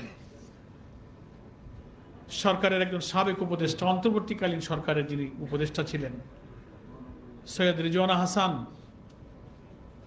আমরা বলেছি, আমাদের নেতা বিরোধী দলীয় উপনেতা ডক্টর তাহের ভাই সাংবাদিক সম্মেলনে বক্তব্য রেখেছেন, আমরা ওখানে উপস্থিত ছিলাম, যে তিনি ইলেকশন ইঞ্জিনিয়ারিং এর অপরাধে যে অপরাধী তার একজন রাজ সাক্ষী হিসেবে নিজেকে জাতির সামনে তুলে ধরেছেন। তিনি বলেছেন সাংবাদিকের প্রশ্নের উত্তরে, নারীর অধিকার, নারীর মর্যাদা যারা দিতে চায় না ওনারা ইসলামপন্থীদেরকে মিন করেছেন। সাংবাদিকরা বলছেন যে তারা তো এখন বিরোধী দলে এসে গেছে, ইসলামী শক্তিকে বুঝিয়েছেন। আবার তাকে জবাব দিয়েছে যে অন্তর্বর্তীকালীন সরকার যখন আমরা ছিলাম তখন কি ইনারা আমাদের নারী নীতিকে পরিবর্তন করতে সক্ষম হয়েছে? তারা বলছে যে তাদের একটি অংশ তো এখন বিরোধী দলে এখন বড় শক্তি নিয়ে আসছে, বলে তা শক্তি নিয়ে আসলেও তারা প্রধান শক্তি বা মেইন স্ট্রিম পলিটিক্সে যাতে আসতে না পারে আমরা সেই ব্যবস্থা করেছি। শুনেছেন আপনারা? মূল ধারার অর্থাৎ সরকার গঠনের মেজরিটি আমরা আসন অর্জন করতে না পারি, তার জন্য তার বক্তব্যই সাক্ষ্য দিচ্ছে। তিনি বলছেন যে আমরা সেটা দেইনি, আমরা তাদেরকে থামিয়ে দিয়েছি। তাহলে একথা মিন করে যে তিনি এই ইলেকশন ইঞ্জিনিয়ারিং এর সাথে যুক্ত ছিলেন। তাই আমরা বলেছি যে আপনার সঙ্গে আর কারা কারা ছিল তাদের নাম জাতির সামনে আপনাকে প্রকাশ করতে হবে। এবং সরকারের বর্তমান যারা দায়িত্বে আছেন, অন্তর্বর্তীকালীন সরকার তো এখন দায়িত্বে নাই, এটা সরকার এখন কি করবেন? আমরা যে ইলেকশন ইঞ্জিনিয়ারের কথা বলে আসছিলাম, আপনারাই হয় তদন্তে তাদেরকে বিচারের আওতায়, তদন্তের আওতায়, জিজ্ঞাসাবাদের আওতায় নিয়ে আসেন, না হলে একটা জুডিশিয়াল ইনকোয়ারি হোক যে এত বড় মানুষের গণ আকাঙ্ক্ষার নির্বাচন, পানির স্রোতের মতো জোয়ারের মতো মানুষ ভোটাররা ভোট কেন্দ্রে গিয়েছে, নিরিবিলি নিরাপদে উৎসবমুখর ভোট দিয়েছে, সেই ভোট পড়ার পর ভোট গণনা, ফলাফল শীট তৈরি করা এবং ঘোষণার সময় কিন্তু ইঞ্জিনিয়ারিংটা করা হয়েছে। রিজওয়ানা হাসানের আত্মস্বীকৃত এই অপরাধের জন্য তাকে জিজ্ঞাসাবাদের মুখোমুখি করা হোক, তার সঙ্গে আর কারা ছিলেন সেই তথ্য বের করা হোক। এটা আজকে একেবারেই অতি প্রাসঙ্গিক বিষয় হওয়ার কারণে ইফতার মাহফিলে আমরা এটা আমাদের ইমানেরই দাবি, বিবেকের দাবি, গণ আকাঙ্ক্ষার দাবি, এটা আমরা তা না করে পারছি না। এবং প্রচুর আসনে অল্প অল্প ভোটের ব্যবধানে আমাদেরকে হারিয়ে দেওয়া হয়েছে। সম্মানিত রোজাদার বৃন্দ, মুআজ্জাজ উলামায়ে কেরাম, আরো দুঃখের সাথে আমরা লক্ষ্য করছি নির্বাচনে যারা সরকার গঠন করলেন, নির্বাচনে ফলাফল আসতে লাগলো, সম্প্রচার মাধ্যমে খবর বন্ধ করে দিয়ে ইলেকশন ইঞ্জিনিয়ারিং করে যাদেরকে ক্ষমতায় বসানো হলো, নির্বাচন উত্তর সহিংসতা, হামলা, মামলা, বাড়িতে আগুন দেওয়া, হত্যাকাণ্ড, ধর্ষণ, অনেক অপ্রীতিকর বেদনাদায়ক ঘটনার সত্ত্বেও আমরা নতুন কোন সহিংসতা, অরাজকতা, ভায়োলেন্স, দেশ অস্থিতিশীল হোক, দেশ ও জাতি ইসলামের শত্রুরা নতুন কোন সুযোগ পাক, সেটা আমরা চাইনি বলে দুঃখের সাথে আমরা সেই ফলাফল মেনে নিয়েছি। এবং প্রধান বিরোধী দল হিসেবে জামাত ইসলামী বলেছে, আমাদের বিরোধী দলের নেতা সম্মানিত আমির জামাত, যে আমাদের প্রতিশ্রুতি অনুযায়ী আমরা জাতীয় সংসদে একটি গঠনমূলক বিরোধী দলের ভূমিকা পালন করব, দায়িত্বশীল বিরোধী দলের ভূমিকা আমরা পালন করব বলে আমরা কিন্তু কোনো হটকারিতা, সহিংসতা এবং রাজপথ গরম করে দেশকে অস্থিতিশীল করতে চাইনি। ফলে আমাদের এই সরলতা, সততা, আইনের প্রতি শ্রদ্ধাশীল, দেশকে স্থিতিশীল রাখার স্বার্থে আমাদের পরমত সহিষ্ণুতার এই নিয়মতান্ত্রিক ভূমিকাকে যদি আপনারা দুর্বলতা মনে করেন, তাহলে আমাদের অতীত থেকে কিন্তু শিক্ষা গ্রহণ করতে হবে। এ ব্যাপারে আমরা সরকারকে দেখতে পাচ্ছি, ক্ষমতায় গিয়েই তিনি জুলাই চার্টার, জুলাই সনদকে ভুলে গেলেন, দেখছেন না?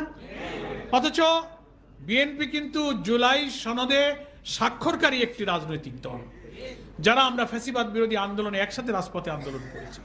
আমরা সবাই আইন প্রশাসন, জুডিশিয়ারি, জনপ্রশাসন, পুলিশ অ্যাডমিনিস্ট্রেশন, কনস্টিটিউশন, সংবিধানের এবং দেশের গুরুত্বপূর্ণ 6টি রিফর্ম কমিশনের 84টি বিষয়ে আমরা সংস্কারে ঐক্যমত হয়ে আমরা সকল রাজনৈতিক দল সেখানে স্বাক্ষর করেছি। সেখানে পরিষ্কার উল্লেখ আছে যে জুলাই সনদের গৃহীত ঐক্যমতের প্রত্যেকটি বিষয়ে গণভোটে যাবে। গণভোটে হা জয়যুক্ত হলে সেটা পার্লামেন্টে যাবে। সংবিধান সংস্কার আদেশ এসেছে, তার ভিত্তিতে সংবিধান সংস্কার পরিষদ নামে একটি পরিষদ প্রথম শপথ গ্রহণ করবে। তারপর জেনারেল অ্যাসেম্বলিতে মেম্বার অফ পার্লামেন্ট হিসেবে আরেকটা শপথ হবে। 2টা শপথ করে প্রথম সংবিধান সংস্কার পরিষদের দায়িত্ব পালন করে এমপিরা তাদের দায়িত্ব শেষ করবেন। জুলাই সনদের আইনি ভিত্তি হবে এবং সংবিধানের তফসিলে সংবিধানের অংশ হিসেবে সেটা অনুমোদিত হবে।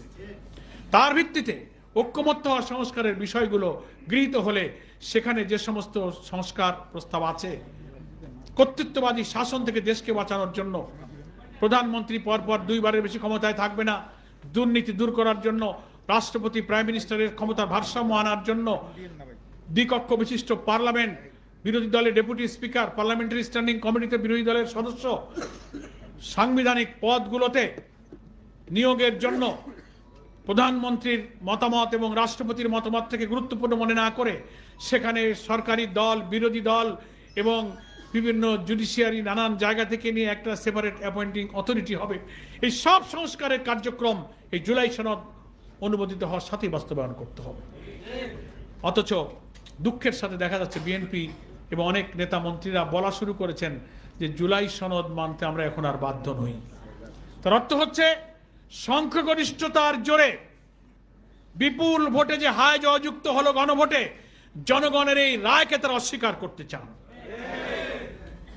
অথচ জুলাই চার্টারে যেসব অঙ্গীকার নামে আমরা সই করেছি সেখানে পরিষ্কার বলা আছে যে স্বাক্ষরকারী দলগুলো জুলাই সনদে গৃহীত ঐক্যমতের বিষয়গুলো সম্পূর্ণরূপে তারা বাস্তবায়ন করবেন এবং এইটার ব্যাপারে আদালতের শরণাপন্ন হয়ে এখানে বাধাগ্রস্ত করার কোনো প্রচেষ্টা তারা চালাবেন না। সেটাও লক্ষ্য করছি সরকারি দলের ইঙ্গিতে বিভিন্ন ব্যক্তিকে দিয়ে হাইকোর্টে রিট করানো হয়েছে।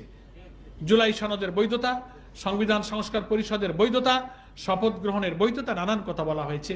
বলে সংবিধান সংস্কার পরিষদের শপথের বিধান তো সংবিধানে নাই। আরে বাবা, আপনি এখন আবার সেই সংবিধানের অজুহাত তুললেন। তো সংবিধানই যদি আপনি ওইটা মানেন তাহলে তো এখন প্রধানমন্ত্রী শেখ হাসিনারই মানতে হয়। এই ইলেকশনও তো সংবিধানে ছিল না, ইন্টারিম গভর্নমেন্টও সংবিধানে ছিল না। নিজের জন্য যতটুকু দরকার সেখানেই আপনি সংবিধানের কথা বলেন, অথচ আপনি তো কমিটেড টু দ্য পিপুল, জনগণকে আপনি প্রতিশ্রুতি দিয়েছেন যে আপনি জুলাই চার্টার বাস্তবায়ন করবেন।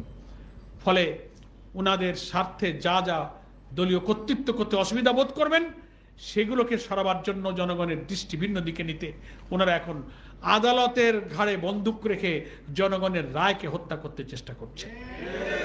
আমরা মনে করি 12 তারিখে পার্লামেন্টের সেশন শুরু হবে। তার আগে জনগণের আশা আকাঙ্ক্ষা বিরোধী এই অপরিণামদর্শী রাস্তা থেকে আপনি ফিরে আসুন। আপনারা কিন্তু গণতন্ত্র এবং জুলাইয়ের চেতনাকে ভঙ্গ করে অতীতের কর্তৃত্ববাদী সরকারের মতো ভিন্ন পথে হাঁটতে শুরু করেছেন। এই ভিন্ন পথ থেকে ফিরে আসুন। সেশন শুরু হবে, পার্লামেন্ট হবে রাজনীতির সব বিতর্কের জায়গা। জুলাই সনদ যা আমরা একমত হয়েছি সেটা সেখানে পুরোপুরি বাস্তবায়ন করে তার ভিত্তিতে সংসদ পরিচালনা এবং রাষ্ট্র গঠনে আপনাকে এগিয়ে আসতে হবে। তা না হলে বাংলাদেশে যদি নতুন কোনো রাজনৈতিক সংকট তৈরি হয় তাহলে আমরা আর কতবার রক্ত দেব? সহস্র মানুষের জীবনের বিনিময়ে আমরা জুলাইয়ের মধ্য দিয়ে আমরা এই রাজনৈতিক পরিবর্তন পেয়েছি। হ্যাঁ, তবে যদি আপনি এদেশের এই বিপ্লবী তরুণ সমাজকে সেই দিকে ঠেলে দেন, প্রয়োজন হলে তরুণ সমাজ সেদিকে যেতে বাধ্য হবে। এটা আপনাকে মনে রাখতে হবে। ক্ষমতা আসলেই অতীত থেকে শিক্ষা নিতে হয়। দাম্ভিকতা, আত্মহমিকা, কেউ আমাকে নামাতে পারবে না, আমি যা বলবো তাই শুনতে হবে, এই কথার কি পরিণতি আপনারা 5ই আগস্টের দিকে তাকিয়ে তার থেকে শিক্ষা গ্রহণ করবেন। জনগণের ইচ্ছার বিরুদ্ধে গেলে সময় লাগবে, অনেক রক্তক্ষয় হবে, কিন্তু কেউ টিকে থাকতে পারবে না। তাই আমি আজকের এই ওলামা মাশায়েখদের ইফতার মাহফিল উপলক্ষে দেশের বিদ্যমান পরিস্থিতি সম্পর্কে প্রসঙ্গটুকু শেষ করে দেশের সম্মানিত বরেণ্য ওলামায়ে কেরাম, ইমাম, খতিব, ওয়ায়েজ হিসেবে যারা আজকের এই মাহফিলে উপস্থিত আছেন, তাদের জন্য একটা দুইটা কথা 2-1 মিনিটে একটু বলতে চাই। আমি প্রায় যখন আপনাদের মতো নেক মানুষের সহবত পাওয়ার সুযোগ আমি লাভ করি, এই 2-1টা কথা আমি প্রায় বলার চেষ্টা করি। সেটা হচ্ছে যে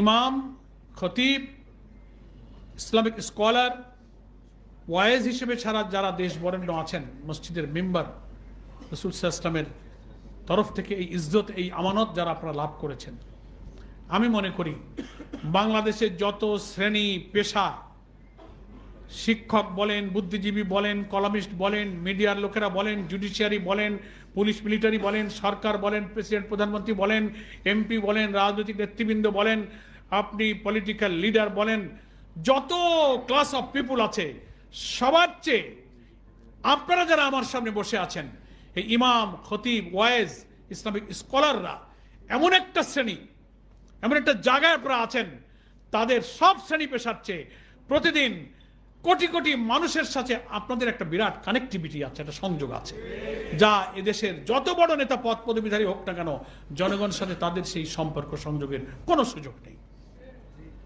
এই যে আমার আগে হেফাজত ইসলামের নায়েবে আমির সাহেব তার বক্তব্যের কথা বলছিলেন, যে লক্ষ লক্ষ মসজিদের মেম্বারে প্রতিদিন যারা ইমামতি করেন, ঈদের নামাজে যারা ঈদের খুতবা দেন, জানাজায় যারা ইমামতি করেন, জুমায় যারা খুতবা দেন, প্রতিদিনে কত কোটি মানুষের সাথে তার সংযোগ স্থাপিত হয়।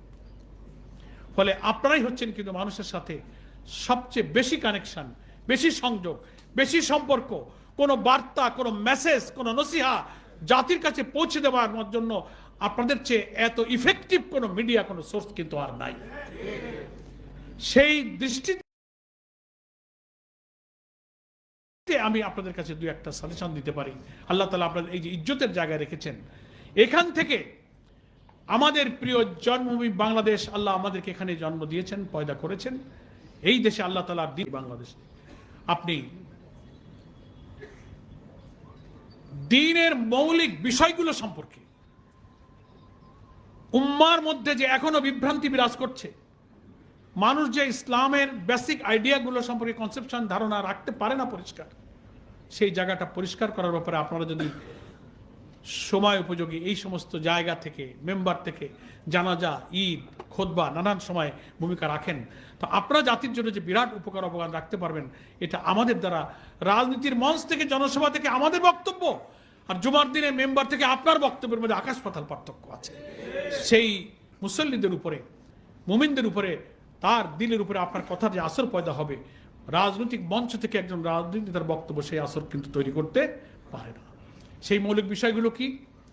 মানুষের একটা অংশ এখনো মুসলিম নামধারী এই দেশের জনপদের কথাই বলি, যেহেতু এখানেই আমাদের বাংলাদেশ, এখানেই আমরা জন্মেছি, এখনো মুসলমানদের একটা অংশ আল্লাহ তাআলার দ্বীনকে বিজয়ী করা যে ফরজ, আনা আকিমুদ্দিন ওয়ালা তাতাফাররাকু ফি, এই কথা এখনো মুসলিম জনগোষ্ঠীর একটা অংশ এখনো বিশ্বাস করে না। রাজনীতি আর ইসলামকে তারা আলাদা করতে চায়। দ্বীন কথাটার অর্থ কি, এটার মধ্যে এখন অনেক ভুল ব্যাখ্যা দেয়। দ্বীন বলতে শুধু ধর্ম, একটা শব্দের মধ্যে কনফাইন করে দ্বীনের আইডিয়াটা রাখা হয়েছে। ইবাদত কথাটার অর্থ কি, জিহাদের অর্থ কি, সালাতের কি তাৎপর্য, সিয়ামের কি তাৎপর্য, এই কথার প্রকৃত ব্যাখ্যাটা আপনারা যতটা পরিষ্কার করতে পারেন, অন্যরা কিন্তু তা পারে না। একজন ইমানদার যদি জিহাদের প্রকৃত তাৎপর্য বুঝতে পারে, দ্বীনের অর্থ বুঝতে পারে, ইবাদত বলতে নামাজ, রোজা, হজ, যাকাত, কয়েকটা আনুষ্ঠানিক কাজকে অনেকে ইবাদত বলে মনে করে, কিন্তু হালাল উপায়ে ব্যবসা করা, হালাল উপায়ে জীবিকা উপার্জন করা, সমস্ত কাজ আল্লাহর বিধান এবং আল্লাহর দ্বীন অনুযায়ী করাটাই যে ইবাদত, এই বুঝ কিন্তু মানুষের মধ্যে এখনো আমরা তুলে দিতে পারিনি। সেজন্য আমি সময় কম, ইসলামের অনেক মৌলিক পরিভাষা, ইলাহ, রব, দ্বীন, ইবাদত, এর প্রকৃত তাৎপর্য আপনারা যদি আপনাদের জায়গা থেকে এই উম্মার সামনে পরিষ্কার করেন, তো জীবনের চূড়ান্ত লক্ষ্য আল্লাহর দ্বীনকে নিজের জীবনে, সমাজে, রাষ্ট্রে কায়েম করার মধ্য দিয়েই যে আল্লাহকে খুশি করতে হয়, এই মহা সত্যটা আপনাদের বক্তব্যের মধ্য দিয়ে জাতির কাছে পরিষ্কার হতে পারে। তা না হলে এই শব্দ, মৌলিক বিষয়ের এখনো অপব্যাখ্যা, এখনো বিভ্রান্তি কিন্তু বিরাজ করছে। আমি আপনাদের কাছে এই আবেদনটা আমি জানাই যে ইসলামের মৌলিক বিধিবিধান এবং কিছু মৌলিক পরিবেশের সম্পর্কে জাতির সামনে আপনারা পরিষ্কার স্বচ্ছ ধারণাটা আশা করি যার যার জায়গা থেকে আপনারা পরিষ্কার করতে পারেন। শেষ কথা হচ্ছে আপনাদের কাছে আমার মাহে রমজান এটা একটা বিরাট মিস আন্ডারস্ট্যান্ডিং আমাদের সামনে। সিম্পল একটা ইবাদত আমরা মনে করি এবং এখানে কিছু ফজিলতের বয়ান আল্লাহ রাসূল সাল্লাল্লাহু আলাইহি ওয়াসাল্লাম হাদিসের মধ্যে কিতাবুস সাওমে যেভাবে দিয়েছেন আমরা পড়ি, বলি, শুনি, আমরা আত্মতৃপ্তি বোধ করি, এখানেই শেষ হয়ে যায়। কিন্তু রোজা যে আল্লাহ কি জন্য ফরজ করেছিলেন, রাসূল সাল্লাল্লাহু আলাইহি ওয়াসাল্লামের যুগে কোন প্রেক্ষাপটে সিয়াম ফরজ হয়েছিল, এগুলো সব অন্তর্নিহিত তাৎপর্যটা পরিষ্কার করে রোজাদারের সামনে আলোচনা করাটাও কিন্তু ওলামা মাশায়েখদের কাজ।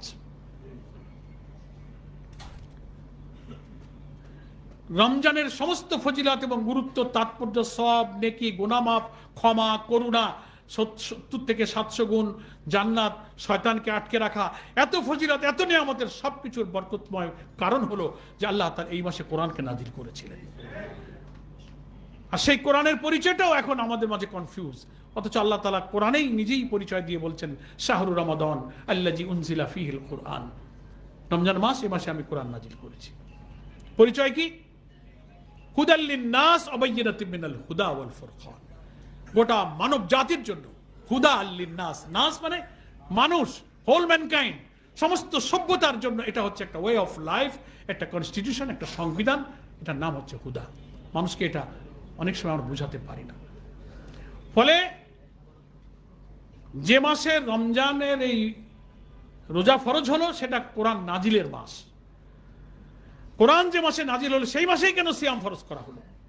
সেই মাসে সিয়ামের ফরজের তাৎপর্য হলো যে কোরআনের বিধান মানতে, জীবনের, সমাজে, পরিবারের, রাষ্ট্রে এটা মানতে গেলে তাকওয়ার গুণের প্রয়োজন হয়। তাকওয়া ছাড়া মানুষ কোরআন বুঝতে পারে না। হুদাল লিল মুত্তাকিন, তাকওয়ালা লোকেরাই কোরআন থেকে হেদায়েত লাভ করতে পারে। ফলে আপনি হেদায়েত পাবেন, দ্বীন মানবেন, প্রোভাইডেড আপনাকে তাকওয়াবান হতে হবে। এই জন্য আল্লাহ তাআলা কোরআন নাজিলের মাসেই এই সিয়ামের বিধানকে আবার ফরজ করেছেন। হুদাল লিল মুত্তাকিন যেমন ওখানে বলেছেন, আবার বলা হয়েছে যে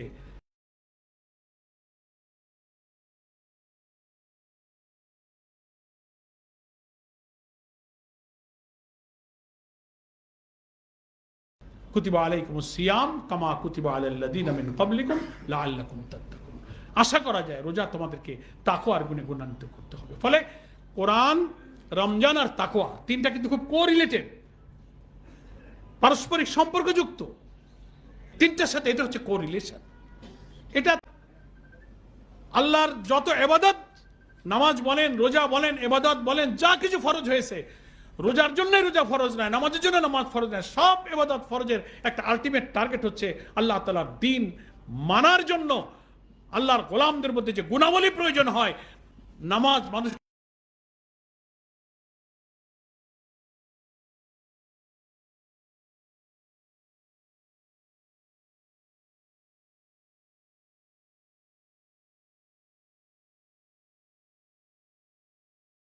সে গুণাবলী তৈরি করে। রোজা মানুষের তৈরি হয় যে মোরাল পাওয়ার, মোরাল কোয়ালিটি, একটা নৈতিক ক্যাপাসিটি যে অর্জন করে, সেই ক্যাপাসিটি দিয়ে সে কোরআনকে বুঝবে, জীবনে কোরআন মানবে, সমাজে কোরআনের বিধানকে চালু করার জন্য সংগ্রাম করবে। সেজন্যই তো রাসূল আকরাম সাল্লাল্লাহু আলাইহি ওয়াসাল্লাম কোরআন নাজিলের মাসেই, হিজরতের পরে বদরের যুদ্ধ, দ্বিতীয় হিজরির রমজানে তিনি কিন্তু বদরের যুদ্ধ করেছিলেন, সেটাও রমজান মাস ছিল, 17ই রমজান। ফলে কোরআন নাজিলের মাস যেমন রমজান, তেমনি কোরআনের জন্য যুদ্ধ করার মাসও কিন্তু রমজান। আবার এই কোরআনের বিজয়, মক্কা বিজয়ের মধ্য দিয়ে 8ম হিজরির 10ই রমজান যে মক্কা বিজয় হয়েছিল, সেটাও ছিল রমজান মাস। ফলে রমজান কোরআন নাজিলের মাস, রমজান কোরআনের জন্য যুদ্ধ করার মাস, রমজান কোরআনের বিজয়ের মাস। এই দিনের সংগ্রাম, দিন বিজয়ের গুরুত্ব এত তাৎপর্য যে বদরের যুদ্ধের ময়দানে রোজাদার সাহাবীরা যখন যুদ্ধ করতে করতে ক্লান্ত হয়ে পড়লেন, আল্লাহ রসুল বলে, তোমরা কি আজকে রোজা রেখেছো? রোজাটা আজকে ছেড়ে দাও। তাহলে রোজাটাকে সাসপেন্ড করা হয়েছে দিনের বিজয়ের প্রয়োজনে। তার অর্থ হচ্ছে যে আলটিমেট টার্গেট রোজা নয়, টার্গেট হচ্ছে দিনকে মানা এবং দিনকে বিজয়ী করা। দিনের প্রয়োজনে কোথায় কোথায় সাসপেন্ড করতে হবে, রুখসত দিতে হবে, এটা দিয়ে আল্লাহ এটাই প্রমাণ করেছেন, তোমাদের এই রোজার জন্য আমি পাঠাই নাই, নামাজের জন্য পাঠায় নাই, পাঠিয়েছি দ্বীনের জন্য, যা আল্লাহ রসুলকে দিয়ে আদেশ করে আল্লাহ বলছেন হুয়াল্লাযী আরসালা রাসূলাহু বিল হুদা ওয়া দীনিল হক লিইয়ুযহিরাহু আলা দ্বীনি কুল্লি। সকল মতবাদের উপরে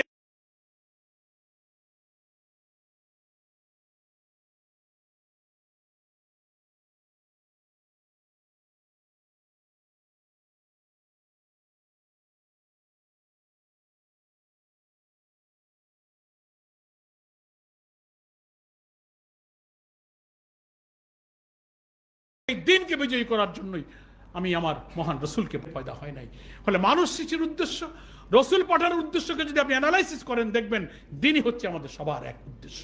আর এই উদ্দেশ্যের জন্য নামাজ রোজা সব আমাদেরকে তৈরি করে। আসুন মুআজ্জাজ উলামায়ে কেরাম, আমরা রোজাকে এভাবেই জাতির সামনে উপস্থাপন করি। রোজা থেকে তাকওয়ার এই শানিত নৈতিক শক্তি, আত্মিক শক্তি, মানুষকে সমস্ত পাপ থেকে রক্ষা করে নৈতিক শক্তিতে বলিয়ান করার যে শক্তির মোরাল পাওয়ারটাই হচ্ছে তাকওয়া। এই তাকওয়া একটা অ্যাবস্ট্রাক্ট জিনিস, এটা বাইরে থেকে ধরা ছোঁয়া যায় না, এটা অনুভব করা যায়। পাপ থেকে বাঁচানোর এই নৈতিক শক্তি এই তাকওয়ার মধ্যে আছে। স্কলাররা তো বলেন, আর রোজা রাখলে এটা বোঝা যায় যে মানুষের সমস্ত অন্যায়, পাপাচার, নফসানিয়াত, উস্কানি দিয়ে যত পাপে আমাদেরকে শয়তান লিপ্ত করে, তার প্রধান 3টা রুট আছে। একটা হলো ক্ষুণ্ণবৃত্তির চাহিদা।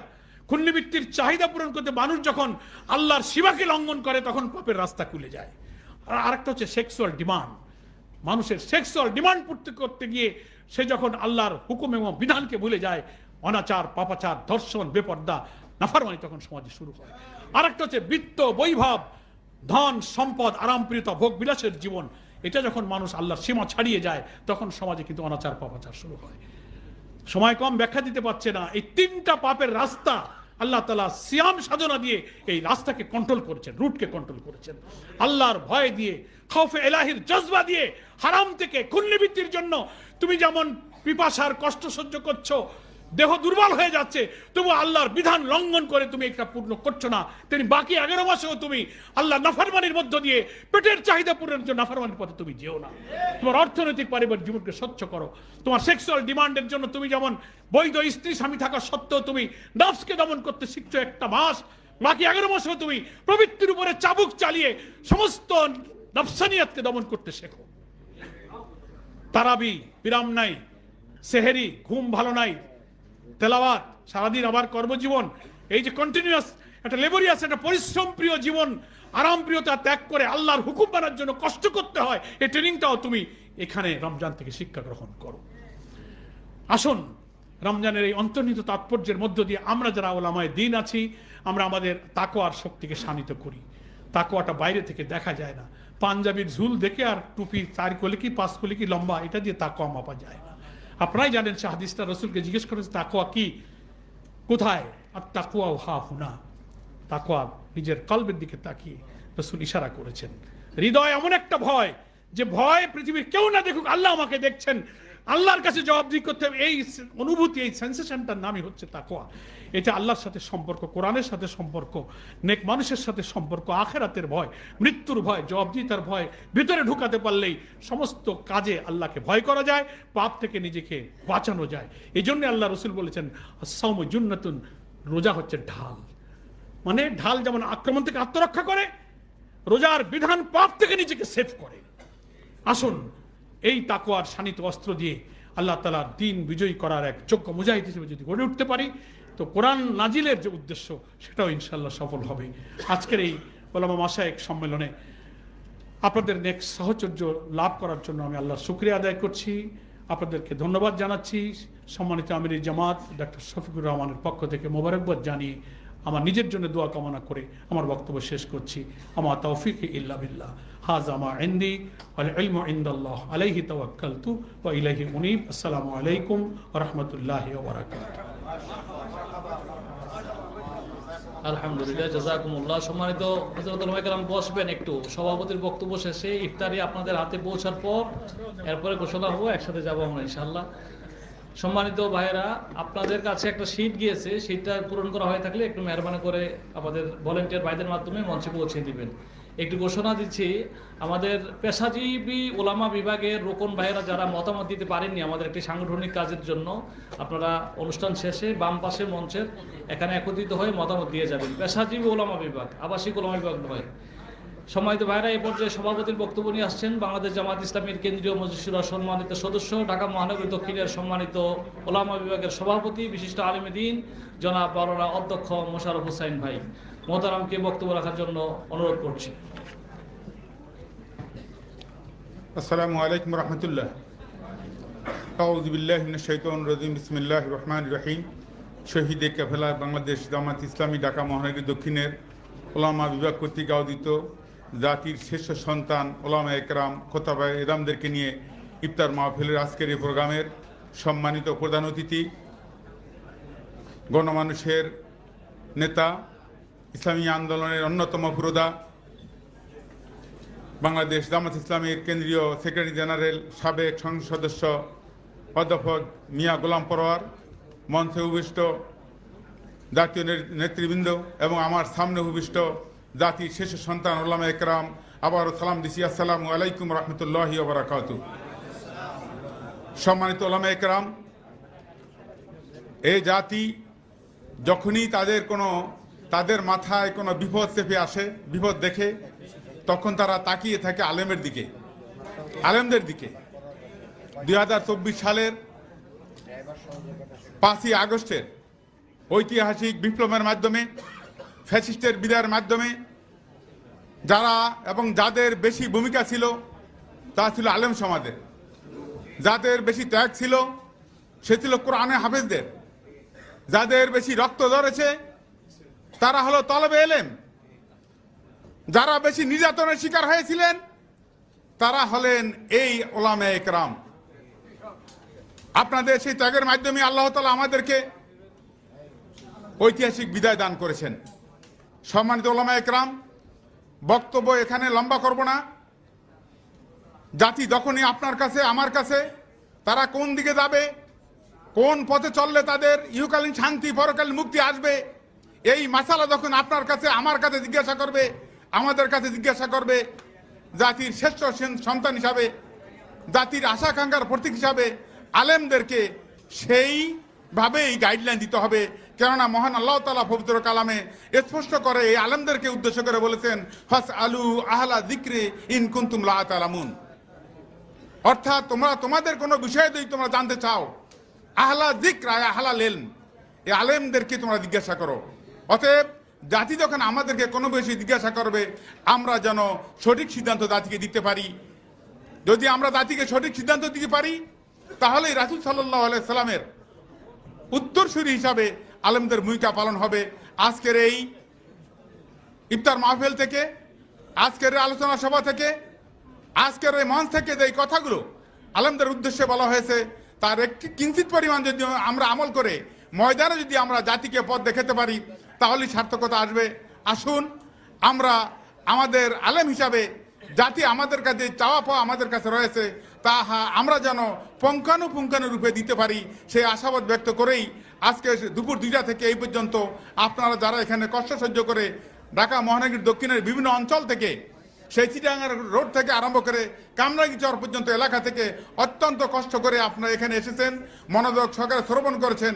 আমাদের এই অনুষ্ঠানকে আপনারা সফলভাবে বাস্তবায়ন করার জন্য যে কোশিশ করেছেন, আল্লাহ তাআলা আপনাদের এই চেষ্টাকে, এই কোশিশকে, এই আপনাদের এই ত্যাগকে কবুল করুন, এই আশাবাদ ব্যক্ত করেই আজকের ইফতার মাহফিল এবং আলোচনা সভা এখানে সমাপ্তি ঘোষণা করছি।